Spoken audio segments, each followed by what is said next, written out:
السلام علیکم، امید ہے سب خیریت سے ہوں گے۔ آج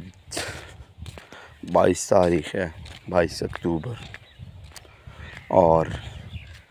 21 اکتوبر کو پچھلے سال ہمارے قائد محترم پاکستان مسلم نون کے صدر اور پاکستان کے ایک بہترین لیڈر میاں محمد نواز شریف صاحب بہت عرصے بعد انگلینڈ سے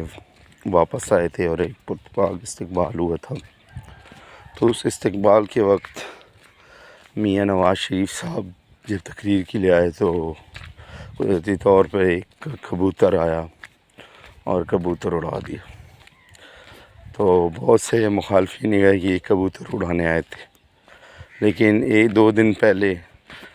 ٹھیک 1 سال بعد میاں نواز شریف نے انہی لوگوں کے جو کبوتر اڑائے ہیں نا، وہ دیکھنے کے قابل تھے۔ میں یہ جو 26 امینڈمنٹ پاس ہوئی ہے، 2/3 اکثریت سے پاس ہوئی ہے، اور سمپل میجورٹی کی حکومت نہ ہونے کے باوجود اس کا فل کریڈٹ پاکستان مسلم نواز کے تو ہے ہی ہے، کیونکہ ان کے مرکز میں حکومت ہے، اور شہباز شریف صاحب کو فل کریڈٹ دوں گا۔ اس کے ساتھ ساتھ میں پاکستان پیپل پارٹی کے کو چیئرمین بلاول بھٹو زرداری صاحب کو، کہ وہ نوجوان ہیں لیکن پھر بھی ایک بہترین سیاست کی، اور سیاست کو ایک سائڈ پہ رکھ کے ملک کے لیے کیا، بھاگ دوڑ کی۔ اور میں ہر دل عزیز ہم اپنے جے آئی کے سربراہ مولانا فضل الرحمان صاحب کو، اور اس کے ساتھ ساتھ ایم ایل ولی خان صاحب، MQM، BNP، مسلم لیگ کاف، تقریباً تمام سیاسی جماعتوں کو فل کریڈٹ دوں گا کہ انہوں نے ایک 26 امینڈمنٹ جو کی، وہ ایک بہترین فیصلہ تھا، اور انشاءاللہ اس سے جمہوریت بھی مضبوط ہوگی۔ اور یہ جو محترم جج صاحبان جو ہیں، یہ قاضی فائز عیسیٰ جیسے جج ہوتے تو پھر انشاءاللہ پاکستان دن دگنی رات چوگنی ترقی کرتا، کیونکہ وہ اپنے کام میں کام رکھتا ہے، وہ کسی اور کے کام میں ٹانگ نہیں اڑاتا۔ یہ اس سے سابقہ یہ افتخار چودھری سے لے کے ثاقب نصور تک جتنے بھی جج صاحبان تھے، انہوں نے ہمیشہ ایگزیکٹو کو لتاڑا ہے، اپنا کام نہیں کیا لیکن ایگزیکٹو کو لتاڑا ہے اور کام نہیں کرنے دیا گیا۔ یہ حقیقت ہے۔ اور یہ عمران خان صاحب جو کہتے تھے نا کہ مجھے یہ 5 سال کوئی نہیں نکال سکتا، اگلے 10 سال بھی نہیں نکال سکتا، تو یہ ایک لمبا پروسیس انہوں نے بنایا ہوا تھا کہ فیض حمید کو ہم آرمی چیف لگائیں گے اور 7 صدارتی نظام لائیں گے، وہ 2/3 اکثریت دے گا، اور 7 جج صاحبان جو ہیں وہ انہوں نے اس ترتیب سے لے لی تھے ثاقب نثار نے، کہ اگلے 8-10 سال جو ہے نا ان کا ہی ٹولہ ہوتا۔ مثال کے طور پر انہوں نے جو ہے نا یحییٰ افریدی کو جب لینا تھا تو انہوں نے منیب اختر کو لے لیا، جونیئر جج کو لے لیا تھا، تاکہ پھر اسی پروسیس سے جسٹس اعجاز الحسن،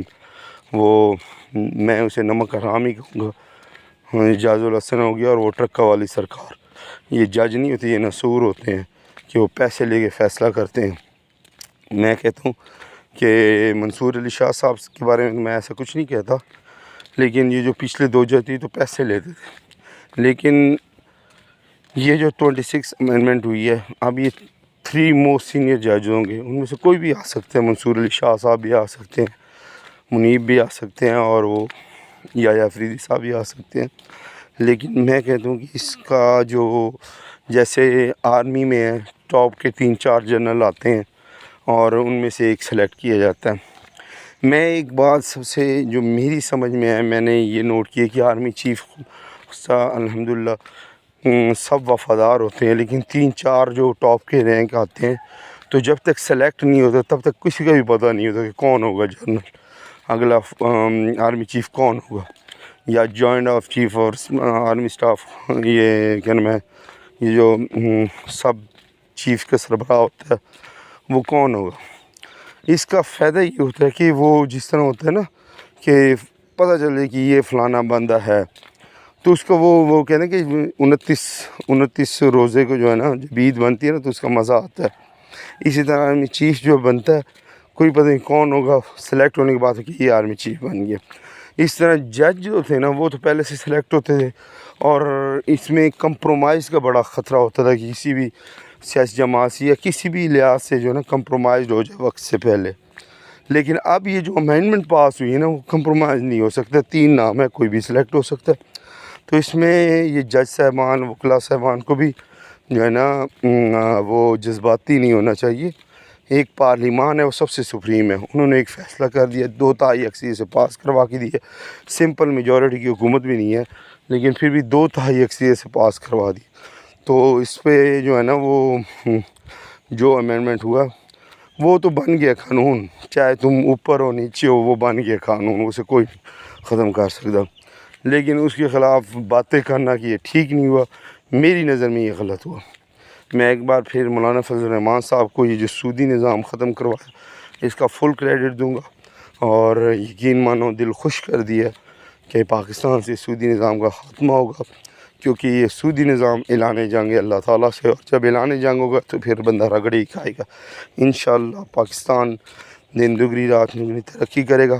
میں اینڈ میں میاں محمد نواز شریف 1 سال پہلے ہمارے قائد نے طوطے اڑائے تھے، وہ کہتے ہیں نا کہ کبوتر اڑائے تھے، اب جو ہے نا ہمارے مخالفین کے طوطے اڑا دیے. ویل ڈن میاں صاحب، آپ کا پاکستان میں رہنا ہی ہمارے لیے قابل فخر بھی ہے، اور ایک لحاظ سے سکون والا لمحہ بھی ہے کہ میاں صاحب پاکستان میں ہیں. گورنمنٹ بھی انشاءاللہ میاں نواز شریف صاحب کی ہے، اور پنجاب ہے، مرکز ہے، وہ میاں نواز شریف کی ایک ملک پہ چلتی ہے، اور انشاءاللہ پاکستان دن دگنی رات چگنی ترقی کرے گا. میں اس وقت army chief of Pakistan Asim Munir صاحب کو بھی فل کریڈٹ دوں گا. ایک جمہوری اور محب وطن آرمی چیف ہے، اور پاکستان جس کرائسس سے گزر رہا تھا اس کو نکالنے میں شہباز شریف صاحب اور اس کے ساتھ جو جتنے بھی سیاسی پارٹیز ہیں، اور خاص طور پر آرمی چیف صاحب اور چیف جسٹس قاضی فائز صاحب کی وجہ سے آج پاکستان ٹریک پہ آ گیا، اور انشاءاللہ اس ٹریک سے اب ہم نے اترنے نہیں دینا. Thank you so much.